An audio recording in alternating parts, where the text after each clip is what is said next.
Let me ask you something before we get into this. How long do you think you could last if professional killers were hunting you? Not amateurs, not scared conscripts. Trained, disciplined, Spetsnaz doctrine hunters with dogs, helicopters, and 9 days of daylight on their side. How long? A day? Maybe 2 if you got lucky? I lasted 9, and I want to tell you exactly how. Not because it's a great action story, though it is, but because what kept me alive wasn't a fancy weapon, wasn't a rescue team, wasn't satellite technology or special equipment. It was discipline. Boring, painful, relentless discipline. The kind that doesn't make movies, but does make old men out of young soldiers. My name is William Billy Harker. Special Forces, SOG, CIA contract work across 3 decades in 6 continents. Korea, Vietnam, Central America, Africa, Afghanistan. I spent more than 50 years moving through other people's wars, training fighters, gathering intelligence, watching from the shadows while the world's hardest men tried to find me. Soviet advisors in the jungle, Russian-trained security outfits in the desert, Islamist trackers in the mountains. I've seen them all up close.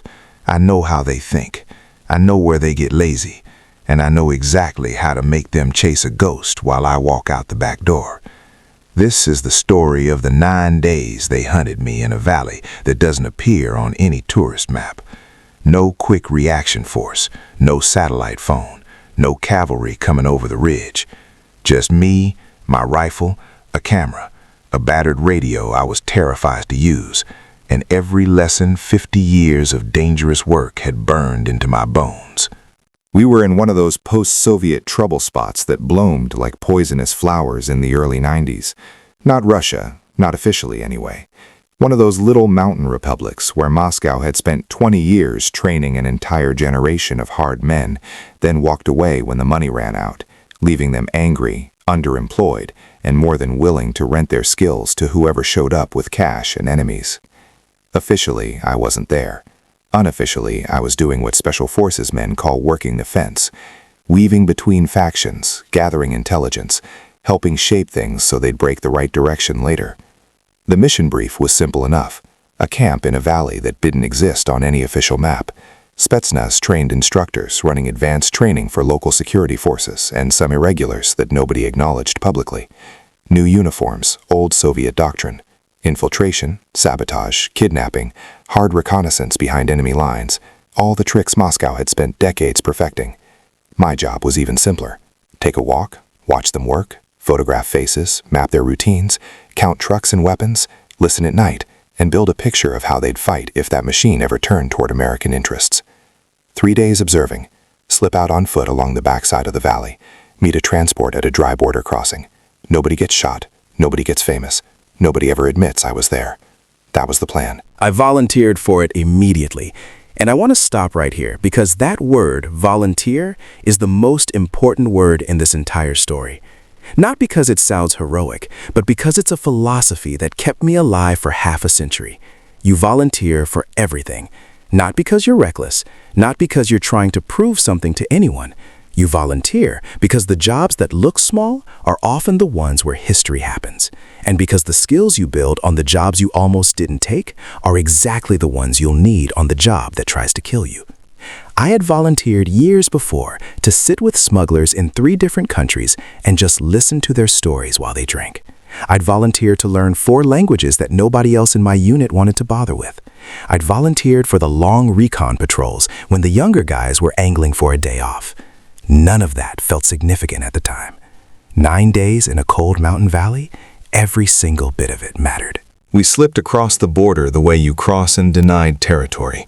Not with parachutes and night vision equipment, not with a dramatic helicopter insert. 2 beat-up trucks, 3 local guides who knew every goat trail for 20 miles in any direction, and a cover story about cigarettes and spare engine parts. You don't enter a hostile valley with an American signature. You seep in, you ooze through the cracks, the same way water finds its way through stone, slow, patient, and leaving no obvious mark. We staged at a safe house on the edge of a small town that smelled like diesel fuel, stale bread, and cheap tobacco. Before anything else, I stripped my kit down to essentials. This is another lesson that sounds obvious but kills people who ignore it. You don't carry what you want on a denied ground operation. You carry what you cannot survive without. Water, ammunition, camera, minimal medical supplies, and a radio with one strict rule attached to it: last resort only. Every time you key a radio in hostile territory, you're lighting a small flare in the electromagnetic spectrum. Direction-finding equipment doesn't need to be sophisticated to narrow your position down to a manageable search zone. I carried that radio for 9 days and touched the transmit button exactly once. I also carried what I considered my real weapons: paper, pencils, and film. Write everything, record everything, photograph everything. Those 4 mandates had guided my work for 30 years, and they'd never been more important than in that valley. Intelligence you don't successfully extract might as well not exist. I'd seen men die for information that never made it back to the people who needed it. The mission wasn't to survive. The mission was to survive and deliver. Those are 2 very different objectives, and keeping both of them in mind at the same time is what separates a warrior from a man who's just trying not to get killed. The night before we moved toward the camp, I took one of the local guides and walked to a ridge on the south side of the valley. We looked down at a string of lights that didn't belong. Not the warm, scattered lights of a village, but the cold, precise spacing of a military installation. Military lights have a discipline to them. Generators running at consistent intervals, perimeter markers at regulation distances. I've seen that pattern in rice paddies and deserts and mountain passes on 4 different continents. You recognize it immediately, the way a musician recognizes a chord. A truck convoy rolled in while we watched. 3 canvas-sided military vehicles and a couple of lighter utility trucks. Shapes moving in practiced formation. Voices carrying sharp in the cold mountain air. Russian commands. Not just the language, the cadence, the authority in it. That particular quality of a man who's been trained to expect instant obedience. I went to sleep that night on a thin mattress with my boots on and my pack already assembled. You don't get comfortable on a short job. Comfort is a trap. We moved before dawn. I used an old trick that had served me well on 3 continents. I jogged. Not for fitness, not for dramatic effect, because in a country where the only people who run are criminals, children, and soldiers, an old foreigner sweating his way around the streets in the early morning gets filed in a very comfortable mental category: harmless idiot. People in certain parts of the world have a deep and justified suspicion of foreigners who ask questions, move purposefully, and seem too interested in what's happening around them. But a man in his 50s doing something as pointlessly Western as morning exercise, he gets filed in the box labeled "doesn't matter" almost immediately. That box will save your life. I jogged the outer roads. I made big, predictable circles that let people see me, catalog me, and dismiss me. I let the guards at the vehicle checkpoint see me going past twice, sweating, stretching my hamstrings against a wall like a man who read somewhere that flexibility prevents injury. I let the tea house owner see me. I let the kids follow me for half a block before losing interest. I was building a pattern, establishing myself as background noise so that when I disappeared, nobody would think reconnaissance. They'd think old fool got bored and left. Then, on one of those big circles, I peeled off along a field path like I was just adding distance to my run, slipped into a tree line, and simply ceased to exist in that town. We moved slow and low toward the valley, hugging dead ground, staying 2 contour lines below any ridgeline that might silhouette us against the sky. The silhouette rule is one of those things that sounds simple until someone dies because they forgot it. It doesn't matter if the enemy is Viet Cong with iron sights or Russian trained with high-quality optics. A human body against a bright sky is one of the most visible things in nature. You treat ridgelines like they're electrified. By mid-morning, I was on that south ridge, lying still in the scrub with my Nikon, watching their camp come to life below me. And I did what I'm best at. I documented. I wasn't there to be dramatic. I was there to be a camera with experience attached to it. I logged the time their morning formation happened, which side the trucks pulled out on, the one man with a different radio rig, possibly a signals officer, possibly a political liaison, where the perimeter guards got lazy around mid-morning, where the dogs were kenneled, where the water supply came in. I worked until my eyes burned, and then I kept working. That's when the boy appeared. He came over the little rise with a goat on a rope and almost walked directly over me. 16, maybe 17 years old. Thin the way poor kids in mountain villages are thin. Not starving, but nobody was eating extra either. For half a second, we just stared at each other. And I want to talk about what I didn't do in that moment, because this is where most people's thinking goes completely wrong. Every internet tough guy who's ever watched a military movie wants to tell you there's only one solution when a civilian witnesses something they shouldn't. Eliminate the witness. No loose ends. Clean and simple. The problem is that it's none of those things. A dead boy in a mountain valley doesn't stay quiet. Within hours, his family starts asking questions. By nightfall, the village knows something happened. By morning, a story is traveling up the chain to officers who are already briefed on the possibility of foreign intelligence activity in the area. What do you have once you kill somebody on a covert operation? You have a body to either hide or abandon, a missing persons rumor that spreads faster than fire in dry grass, a community that goes from passive to actively hostile, and a timeline problem, because now instead of a vague report about a foreign man with a camera, you've given them a confirmed kill and a reason to tear the entire valley apart looking for whoever did it.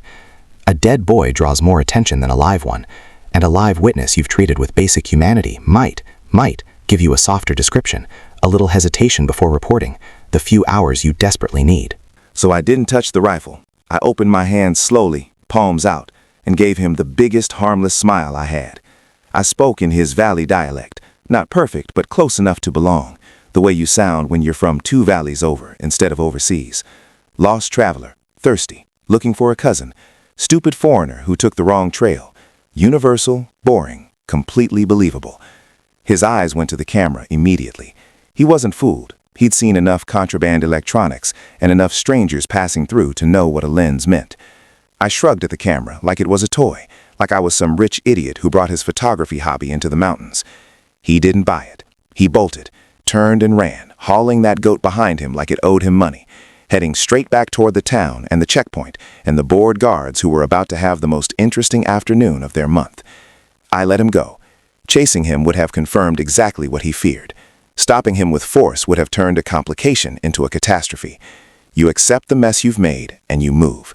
That's rule 1 in evasion. Think in movement. Don't stand still trying to solve problems that have already happened. Get moving before the story catches up to you.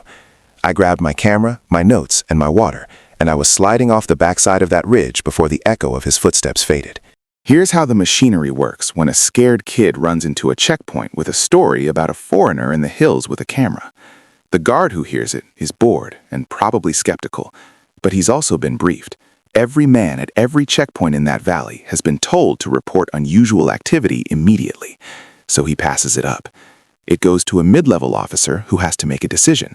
Does he file it away as probably nothing, or does he act on it? If I'm having a bad day, and I was, that officer is the ambitious type who wants to impress the Russian advisors running the camp down in the valley. He makes a call. And Russian Spetsnaz doctrine, unlike a lot of military thinking, doesn't sit on its hands when there's scent of an enemy in its rear area. Small recon hunter-killer groups, fast and mobile, pushing feelers into the terrain immediately. A boy says foreigner with camera, and the right kind of trained officer hears priority target. That exchange probably bought me 6 hours. 6 hours before men who did this professionally started climbing that ridge looking for my tracks.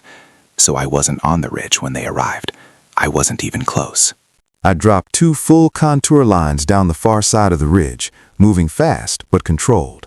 Not panicked fast, not stumbling through brush fast, but the measured, deliberate fast of a man who's done this before and knows that a twisted ankle on day 1 means a captured or dead man by day 3. I stayed in the brush, used rocks for cover, avoided the obvious drainage lines and game trails. Trackers love easy ground.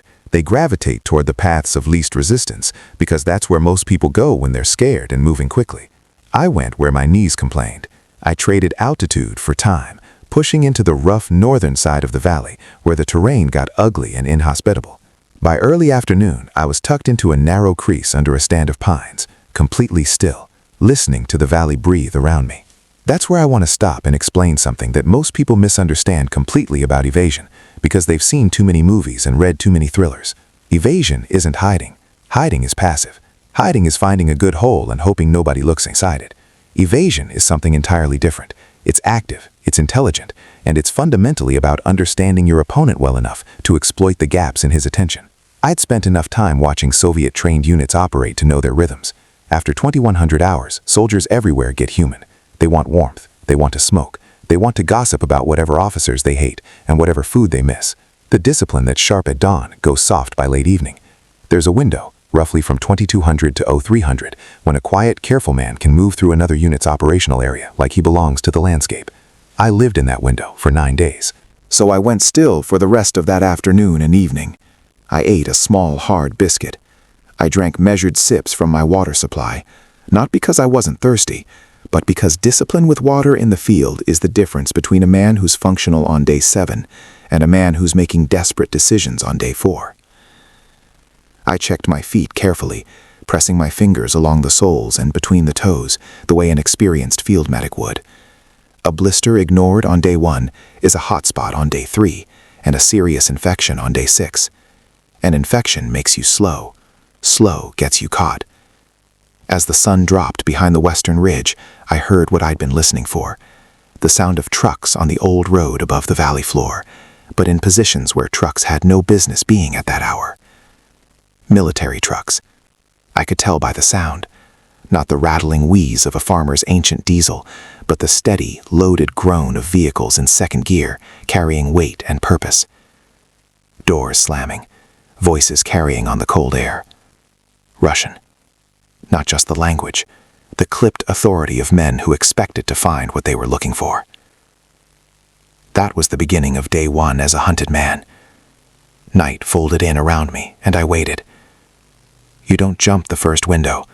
The first hour after full dark, everybody's still keyed up. Patrol briefings, radio checks, young soldiers trying to prove they're not afraid of the dark. You let that burn off like morning fog. Around 2200, the valley shifted into its different pattern. Fewer shouts. A truck engine that started and didn't come back. Dogs moving toward warm spots. That was my window. And I stepped into it. No flashlight, no smoking, no silhouette against anything that might carry light behind it. I moved in micro stages, short legs of careful motion, then stillness, then listening, then moving again. I stayed off obvious drainage lines, off game trails, off anything that offered easy ground. I angled northwest toward rougher hills and fewer villages, thinking about the grid the way I imagined they were drawing it. Spetsnaz units work systematic grids. They take a map and slice it into search sectors, assign small teams to each sector, and work ridge by ridge and drainage by drainage in a disciplined, patient pattern that eventually covers everything. The counter to that isn't speed. Speed on known ground that they can also move on is a race you'll lose. The counter is geometry. You move diagonally across their grid. You shift altitude bands unpredictably. You never bed down in terrain they've just cleared, because they won't clear it again for another day. You make their careful mathematics useless by refusing to move the way the mathematics predicts. By dawn, my legs were rubber, and my lower back had opinions about the previous 8 hours that I didn't enjoy hearing. I'd put maybe 8 or 9 hard kilometers behind me, most of it side-hilling, traversing steep slopes horizontally, which your knees and hips will despise you for, but which is tactically superior to following any line a tracker would logically pursue. I found a spot that was unremarkable to the point of invisibility. Broken rocks, thorny scrub, a small overhang where the frost hadn't fully taken hold. I crawled in, arranged my kit so that everything I might need in a hurry was accessible without movement, and became, to the best of my ability, another piece of the mountain. That was day 1. Day 2 started with the specific, unromantic pain that serious field work produces. Not the sharp drama of injury, but the deep, grinding ache in your legs and lower back that tells you your body is running calculations it doesn't like. I felt that particular pain in rice paddies in Southeast Asia, in the alleyways of African cities, and in the mountains of Afghanistan, well into my 70s, still humping a full kit alongside men young enough to be my grandsons. The price of insisting on staying involved. You pay it. You move anyway. I woke with my hands already on my gear, rifle under my right hand, water within reach without raising my profile. Not conscious training anymore, just how my body had learned to exist in the field. I lay still for several minutes before moving anything, just listening to the valley's morning language.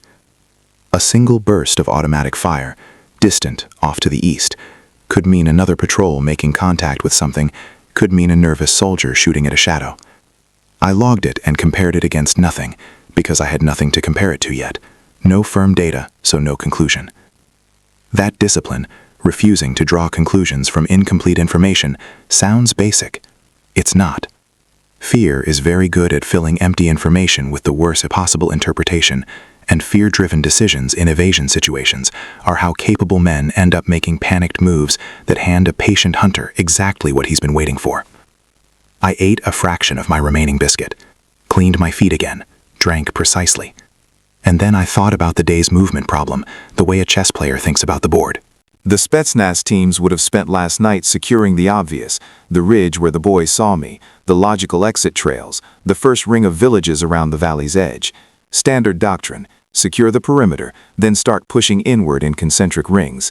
They'd be on that south slope now, cutting side, reconstructing my initial movement, building a picture of where I'd gone. That was fine. I wasn't there.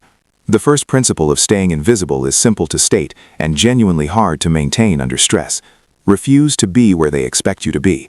Not just once, every hour, every decision, every time you choose a route or a rest position. Permanently, exhaustingly, relentlessly refusing to inhabit the space their training and experience tells them you should be in. Daylight movement is a different discipline from night movement. At night, you choose your windows in the darkness. In daylight, you're operating on the enemy's terms. Eyes are out, optics are up, and any open ground is a risk that has to be carefully calculated before you cross it. I moved in short, broken legs. 5 minutes of careful motion, low and slow. 5 minutes of complete stillness, listening, scanning. Then 5 more minutes of motion. It's agonizingly slow by any normal measure. It's the speed that keeps you alive. I was heading into the mountains, deliberately, intentionally going the wrong direction from any logical exit route. Most armies hate mountains. The Russians had learned that lesson repeatedly and at great cost across more than one war. Their Spetsnaz units trained specifically for mountain operations. They were good at it, genuinely good. But even the best mountain troops don't enjoy chasing a motivated man deeper into steep, broken, unforgiving ground. It eats manpower. It punishes bad logistics. It narrows the margin for error until the margin disappears. I was going to drag them somewhere they didn't want to go, into terrain where their numbers and their doctrine gave them less and less advantage with every meter of elevation gained. Midday on day 2, I picked up my first visual confirmation of the hunt's scope. Below me on one of the wider valley tracks, a small convoy moved with the particular deliberateness of men who were searching rather than traveling. 2 trucks and a lighter vehicle, a UAZ-type utility truck that the Soviets had exported across half the world. What worried me wasn't their speed. They were slow, and slow is dangerous. Men in a hurry are predictable. They cover ground fast and miss detail, and you can use their momentum against them. Men who are methodical are a different problem entirely. These teams were stopping at intersections, dismounting, walking short distances to check natural cover points, talking briefly to the locals they encountered, then moving on. 1 man watching while 2 spoke. That's Spetsnaz methodology. That's a unit that's been trained to tighten a net politely. No drama, no aggression. Just patient, systematic reduction of the space you have to operate in. I didn't let myself be scared by it. Fear and respect are different things, and confusing them is expensive. Respect makes you precise. Fear makes you stupid. I respected these men. I moved accordingly. Late afternoon brought my first water challenge. Up high, the streams break into thin seeplines, enough to sustain a man who's patient, not enough to attract villages. I tracked a line of darker green growth until I heard the sound I wanted, then bellied in under the roots of a fallen tree and used a cut-down plastic bottle to collect water slowly, carefully, disturbing the surface as little as possible. If a tracker found that seep an hour later, I wanted it to look like it had been doing nothing for 1,000 years. Then I started planning for Night 2, which had one mission: get 1 valley further from where they thought I was. Night 2 gave me the closest call of the first half of that 9-day stretch. I was moving along a line through mixed forest, pine and scrub, reasonable cover, bad footing, when I heard voices above me on the ridge. A patrol checking a line of old defensive positions, probably Soviet-era bunkers from an earlier conflict, the kind of ruins that dot those mountains like forgotten punctuation. I froze, went flat against a tree trunk, and let them work their way along the ridge above me. They passed without incident. 20 minutes later, a second group below me on a path, walking with a dog. The dog stopped, put its nose up, made a sound that's somewhere between a whine and an alert that every man who's been in the field knows in his bones. My entire nervous system went quiet. Not calm, quiet, like everything non-essential just switched off, and the remaining systems went to maximum sensitivity. The handler said something sharp in Russian and jerked the leash. The dog made the sound again, softer this time. The handler said something else, dismissive, the tone of a man who's tired and doesn't want to investigate every time his dog gets interested in a smell. The group kept moving. I didn't exhale for a long time after they were gone. That's the part nobody sees in the highlight reel. Not the firefight, not the dramatic helicopter extraction. Just you, flat against a tree in the dark, 3 meters from a dog's nose, waiting to find out if tonight is the end of your story or just another page in it. By dawn of day 3, I was in a new valley, narrower, steeper, less traveled, better for me in every way. Villages fewer and farther apart. Goats instead of cattle, which meant the people here were poorer and less connected to whatever authority was running the hunt below. I found a position under a heavy rock overhang on a north-facing slope where moss grew thick in the shadows. From 30 meters, it looked like a dark geological feature. From 3 meters, it was home. Day 3 is where hunger starts its negotiations. Water is findable if you know how to read terrain and vegetation, the dark lines of growth that indicate subsurface moisture, the way certain birds congregate near reliable sources. Food is different. A healthy adult male can survive 9 or 10 days without eating anything meaningful. What you lose isn't physical capacity, not immediately. What you lose is cognitive sharpness, emotional steadiness, and willpower. The brain that makes good decisions under pressure runs on glucose the same as any other machine, and when the fuel drops, the quality of the decisions follows. This is where all those years of volunteering paid dividends I couldn't have anticipated when I was earning them. I'd volunteered for missions that sent me through rural markets in a dozen countries, watching how people stored food and where they hid the reserves they didn't want taxed or confiscated. I'd volunteered for language intensives when my teammates were choosing bars. I'd volunteered to help local families with labor, not for intelligence purposes, but because working alongside people teaches you things that surveillance never does. Where the grain gets stored, which family is on the edge of the village social circle and therefore less wired into the gossip network, how a hungry traveler should carry himself to trigger hospitality rather than suspicion. I watched a village through my optics for most of the morning. Normal life, as normal as life gets in a valley that had Russian-trained soldiers working a search grid through it. Women between doorways, kids with a half-deflated ball. A man leading a donkey with grain sacks. I watched where the sacks went, not through the front door where guests come and community is performed, but around the back into a small working structure. That's where the real stores are. I waited until mid-afternoon, when the day has ground people down and attention is at its lowest. Then I came down from my slope, dirty and slumped and visibly exhausted, none of which required any performance, and approached the house at the edge of the cluster. Always the edge house. The people in the middle of a village are deep in its social network. Everything they see gets processed and redistributed within hours. The people at the edge see more travelers and talk about them less. The woman in the doorway looked at me the way mountain people look at unexpected strangers, with a wariness that was practical rather than hostile. I gave her the lost traveler routine in her own dialect, with an accent placed 2 valleys over, close enough to belong somewhere in her mental geography, far enough that she wouldn't try to verify my story with relatives. I complained about my feet, about the road, about the price of bread in the last town. Universal things. Things that establish you as a person with ordinary problems rather than unusual purposes. She softened, the way most people soften when a tired stranger doesn't scare them, and she brought bread and olives and something like yogurt mixed with dried herbs that tasted better than anything I could remember eating.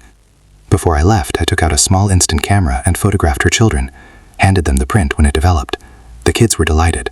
The woman smiled despite herself. It was a small investment with a specific purpose. If Spetsnaz teams came through asking about strangers, she would remember the odd pilgrim who took a picture of her children and gave it to them for free. Not a spy, not a threat. A slightly strange but ultimately harmless man who did something kind. That difference between possible agent and strange but kind foreigner might buy me 2 hours, or it might buy me nothing. In evasion, you take every hour you can get. I left with a full stomach and a small bag of dried fruit she pressed into my hands at the gate. Night 5, and I want to jump ahead here because days 3 and 4 were fundamentally more of the discipline I've been describing. Night 5 is where I stopped purely reacting and started actively working the hunt. Up to that point, I had been playing defense.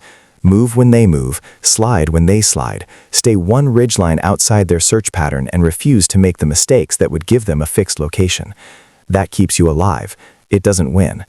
At some point in any extended evasion, if you have the training and the clarity of mind to do it, you shift from being hunted to being a problem inside the hunter's head. Russian doctrine, like most military doctrine, depends on predictability. It takes a big, complicated operation and breaks it into grids and sectors and assigned responsibilities, which is the right approach for most situations. The weakness is that it builds a kind of institutional commitment to its own assumptions. Once an officer draws arrows on a map and assigns teams to those arrows, the whole machine starts moving in the direction the arrows point. If you can make them draw the arrows in the wrong direction, you've effectively moved the entire hunting force to a place where you aren't. I spent a morning watching their patrol patterns from my position on the ridge, where they were moving, what routes they were favoring, and more importantly, where they weren't. Almost nothing up high.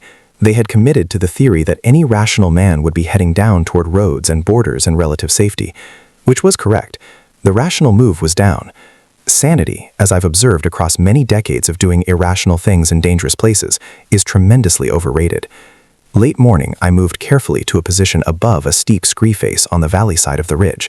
At the bottom, several hundred meters below, there was a faint goat track that a patrol might work if they were pushing the high ground. I took a breath. And then I did something that felt viscerally wrong after days of erasing every trace of my passage. I left sign. Not obvious sign, not a boot track in the middle of an open path. Subtle sign. A heel print in a patch of loose rock that would hold the impression. A scuffed scrape where a careful man might have slipped on an unfamiliar slope. A broken twig bent in the direction of travel. Small things. Visible to a trained eye that was specifically looking upward and inward, which is exactly what a tracker would be doing if he'd been told his quarry was trying to get high. Then I backed out along exactly the route I'd come in on, using rocks and firm ground that wouldn't show my passage, and repositioned myself on the far western end of the ridge to watch. It took 4 hours. That's patience as a weapon. 4 hours of motionless waiting in cold wind at altitude, eating nothing, drinking small sips, watching a slope that looked empty until it wasn't. The 4-man team appeared on the track below in late afternoon, moving with the professional spacing and weapon discipline that told me immediately these weren't village militia. The point man was bent forward slightly more than the others, eyes on the ground. A tracker, a good one. He found what I'd left him inside 2 minutes. I watched him stiffen, watched him speak to the team leader, watched the brief radio conversation that followed. They didn't start climbing immediately. They waited for instructions, which meant the officer on the other end was making decisions, probably pulling resources toward this new intelligence, maybe alerting the helicopter to work the ridge that night. Perfect. I wasn't going to be on the ridge that night. I was going to be in a completely different drainage, one that didn't appear anywhere on the adjusted map they were currently drawing in their command post. Night 5 into day 6, and the terrain got genuinely cruel. Loose shale that shifted underfoot like something alive. Sharp drops that appeared without warning in the darkness. Narrow gullies where sound bounced and amplified in ways that made every small noise feel like a broadcast. I moved slower than I wanted to, stopping more often than felt comfortable, backtracking twice when the route I'd chosen narrowed into something with no lateral exit, no way out sideways if I met trouble at the bottom. That's the discipline of evasion that nobody talks about because it doesn't sound impressive. The willingness to undo progress, to go back, to admit that the route you committed to is wrong and that the time you spent on it is simply lost. Pride kills men in the field. The man who keeps pushing down a bad route because turning back feels like failure is the man who finds out there's a patrol at the bottom with nowhere left to go. Around midnight, I found an overhang that felt like the inside of a cold stone room. That's when I heard the rotors. Distant at first, just a vibration in the air more felt than heard. Then the actual sound, building and fading as the aircraft worked a pattern in the valleys below. Helicopters changed every calculation in this kind of work. In my SOG years, we were the ones coming out of the sky. In later decades, I'd watched enough situations from both sides to know exactly what a helicopter adds to a manhunt. Aircraft without ground intelligence are limited. They can cover ground fast, but they're essentially blind without someone below telling them where to look. They'll work the areas where the ground teams have focused the search, fly the logical exit routes, sweep the terrain features their doctrine says a fleeing man would use. My job was to keep the ground game confused enough that the birds were circling empty sky. As long as the officer directing the search had me located in the wrong sector, the helicopter was just burning fuel over rocks that didn't matter. I pressed myself as deep under that overhang as the geometry allowed, buried anything reflective, and slowed my breathing until my thermal signature was as close to the surrounding stone as I could make it. The aircraft worked the lower valleys for a while, then the sound faded and didn't come back. By dawn of day 6, I was in position to start thinking about something I'd been postponing: communication. The radio had been cold since the moment I crossed the border. Every day it stayed silent was a day I wasn't handing the search teams a direction-finding opportunity. Basic radio discipline. You don't transmit and deny territory unless the alternative is worse than the risk of transmission. But 9 days is a long time for intelligence to sit in a camera and a set of handwritten notes without going anywhere useful. The mission wasn't just survival. The mission was to get the information out. And here's the professional truth that separates intelligence work from adventure stories. Intelligence that doesn't reach the people who need it on a timeline that lets them act on it is just an interesting personal experience. It has no operational value. Those photographs of faces at a camp that officially didn't exist, the notes on Russian advisors working alongside local security forces, the troop movement patterns I documented, all of it was worth exactly nothing if it died in a valley with me. So I started working the problem of how to communicate without communicating. Old school tradecraft, the kind that predates satellite technology and digital encryption, but is no less effective for being primitive. Mirror flashes to aircraft at altitude, a technique I'd used in desert environments to signal overflights without radio transmission. Take a small mirror with a sighting aperture, align it between the sun and the aircraft, and you can put a visible flash on a plane at 15 miles. If the pilot is in on the arrangement, he acknowledges with a specific engine response. No radio, no electromagnetic signature, pure physics, which doesn't forget and doesn't get jammed. I didn't have a dedicated signal mirror, but I had reflective surfaces from my kit that could serve the purpose if I got high enough and found the right geometry of sun and aircraft position. I logged that option for a later day and focused on the immediate objective: get to a position with sufficient view of the sky to identify any friendly overflights that might indicate our side was running aircraft in this sector. Give myself something to aim for beyond the purely negative goal of not getting caught. Evasion with no positive objective is just prolonged hiding, and hiding is corrosive. It makes you passive, and passive gets you caught. Today's objective: reach the backbone ridge and set conditions for eventual extraction, even if extraction was still days away. The climb on day 6 was the hardest physical work of the 9 days. Elevation gain on loose, cold terrain, body running on fractions of normal caloric intake, legs that had been working hard ground for 6 days straight. I talked to myself in my head the way I'd learned to do over decades of putting my body through things it had reasonable objections to. Not motivational poster language, just blunt acknowledgement.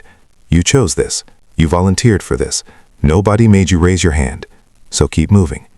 The ridge, when I reached it, was one of those places that earns its difficulty. A long east-west spine with views in both directions that were simultaneously beautiful and tactically useful. To the north, mountains folding away into blur. To the south, the network of valleys I'd been threading through for 6 days. I could see the hunt from up here in a way I hadn't been able to see it from inside it. Roadblocks on the main tracks, small clusters of uniformed men at village perimeters, a patrol working a stream drainage that I had used early on day 2.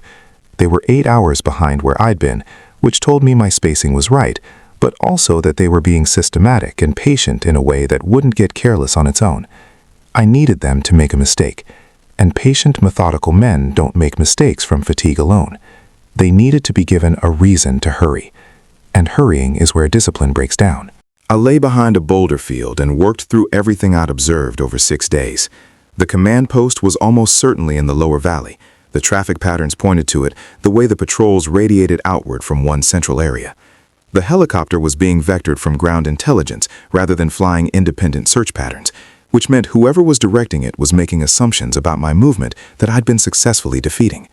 The gap in their coverage was consistently high ground on the northern aspects, too steep, too slow, too costly in manpower to search thoroughly when the officer running the hunt had a theory that put me moving toward the border.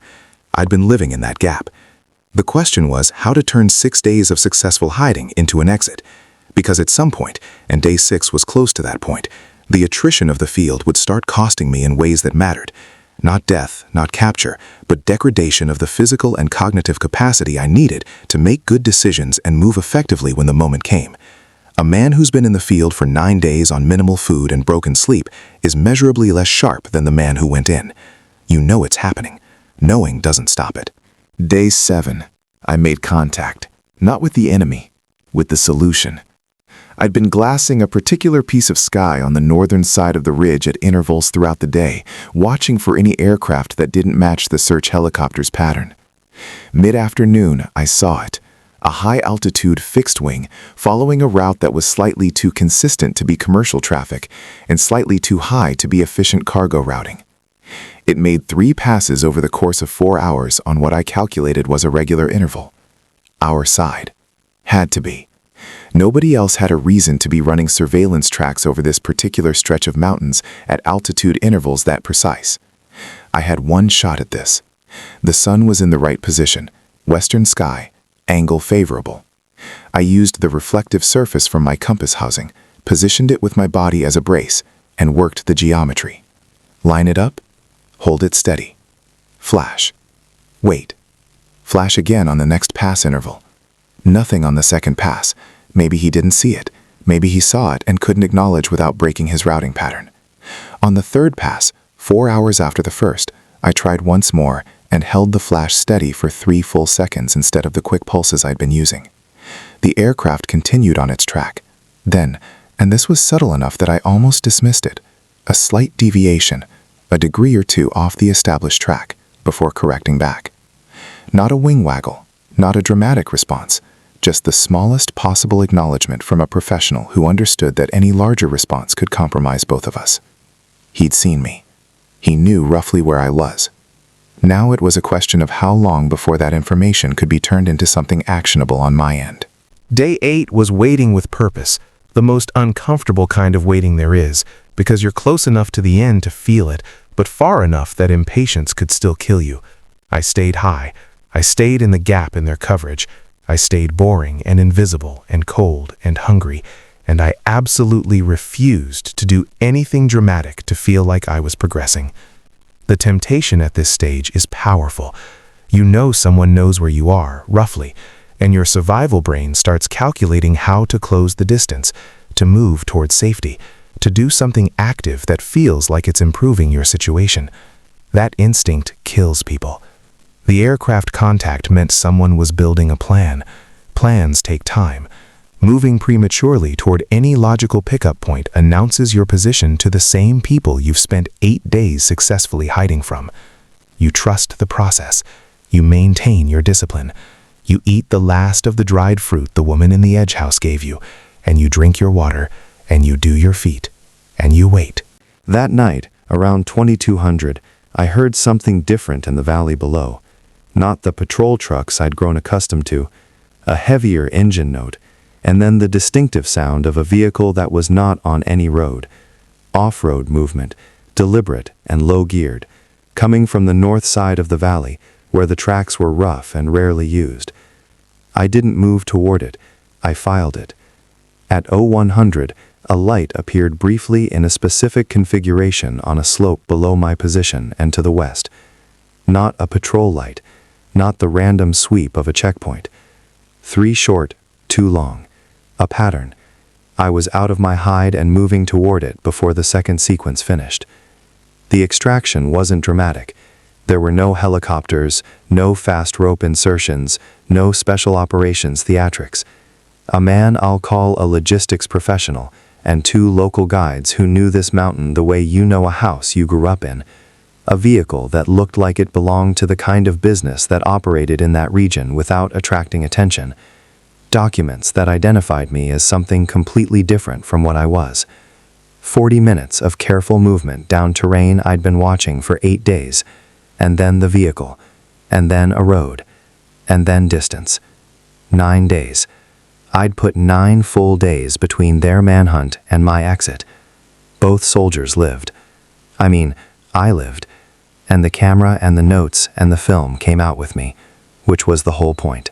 Let me tell you what I learned in those 9 days, because this is the part that matters, the part that translates beyond denied ground operations in forgotten mountain valleys into something useful for anyone who ever has to outlast a situation that's trying to break them.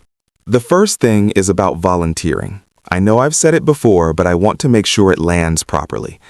Everything that kept me alive in that valley, the language skills, the knowledge of how rural families store food and which houses sit on the social edge, the ability to read military patrol patterns, the understanding of Soviet doctrine, the physical conditioning, the tradecraft for primitive signaling, every single bit of it came from choices made years and sometimes decades before that mission. Choices to learn something that wasn't immediately useful. Choices to be present for experiences that didn't seem significant at the time. Choices to raise my hand when it would have been easier and more comfortable to let someone else go. You cannot build that library in a hurry. You cannot cram 50 years of voluntary engagement into a preparation period before the crisis hits. You build it continuously, or you don't have it when you need it. Volunteer for everything, every time.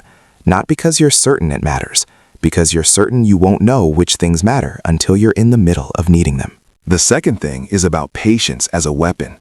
We live in a culture that treats action as the default solution to most problems. Do something, move, show results, be decisive. And there are absolutely situations where immediate decisive action is correct.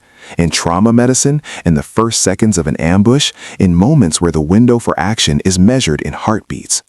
But the capacity to go completely still, mentally and physically, to resist the pull of action long enough to understand what's actually happening before you respond to it, that is a rarer and in many ways more powerful skill.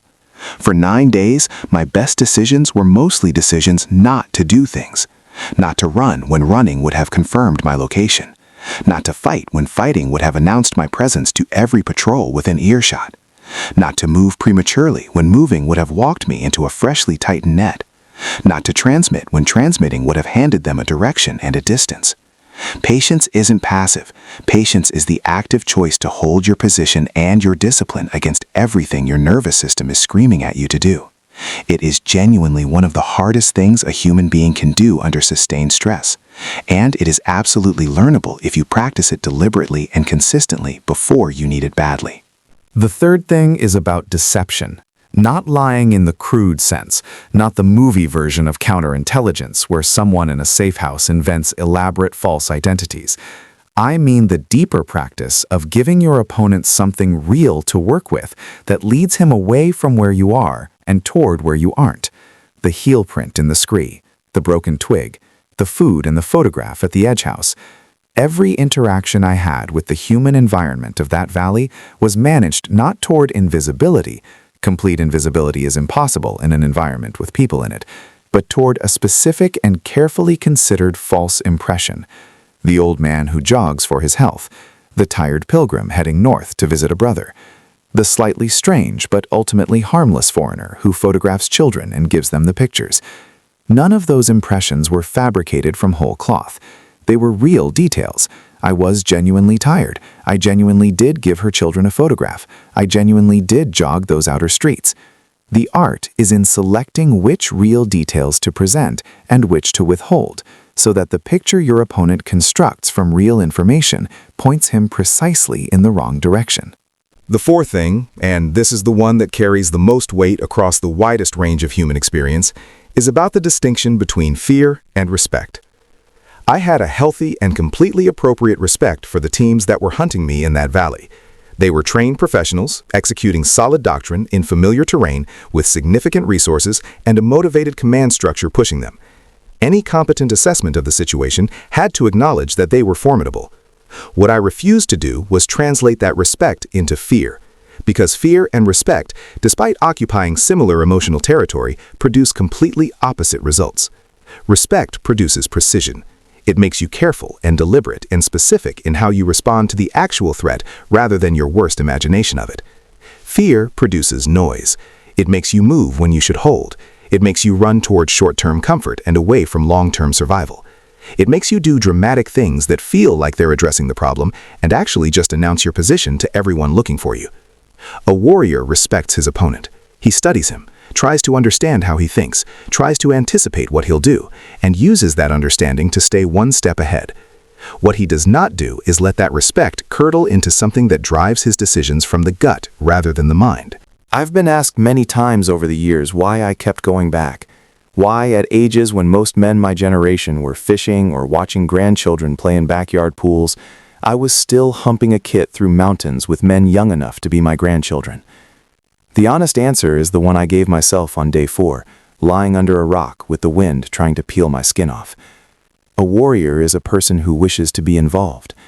Not involved in violence specifically, involved in the things that matter, present where history is being made, useful in the moments when useful people are what the situation requires. There is a particular quality of aliveness that comes from being genuinely needed, not in the comfortable sense, not in the sense of being necessary to a routine, but in the absolute, irreducible sense of being the specific person in the specific place at the specific moment where the outcome depends on what you do next. Most people go their entire lives without experiencing that. Some of them are grateful for it. Some of them, if they're honest with themselves at 2 a.m, feel the absence of it as a kind of low-grade grief they can't quite name. I was never able to give it up because giving it up would have required becoming someone else, and the person I was had made too many promises to too many people in too many dangerous places to stop being that person just because the calendar said I should. 9 days in a valley that didn't exist. No extraction team, no satellite phone, no cavalry. Just the library I'd built over 50 years of saying yes when it was easier to say nothing. The camera came out. The film was developed. The faces of those Russian advisors and their local partners ended up in the hands of people who knew what to do with them. Whether it mattered, whether the intelligence changed anything that wouldn't have happened anyway, that's above my pay grade and always was. My job was to go in, document, and come out. I did that. The rest belongs to history, and history is notoriously bad at giving credit to the people who fed it its most important information. That's fine. The goal was never credit. The goal was the mission, and the mission was complete. There are men who made the history of the 20th century's shadow wars, men whose names appear in no official record, whose medals sit in boxes no one will open, whose contributions to the safety of a country that never acknowledged them cannot be measured in any currency that shows up on a balance sheet. They are the people who said yes when yes was genuinely dangerous, who went to the places where the important things were happening and did the work that kept those things from going wrong, who came home when they came home and said nothing about where they'd been or what they'd done, because the work required that, and the character that did the work required nothing else. This story belongs to all of them, and the lesson of it, that survival is not a single dramatic act, but 10,000 small, disciplined decisions made in sequence, when you're cold and hungry and tired and scared. That lesson belongs to anyone who's ever had to outlast something that was trying to break them. Stay patient, stay precise, keep moving, and volunteer for everything.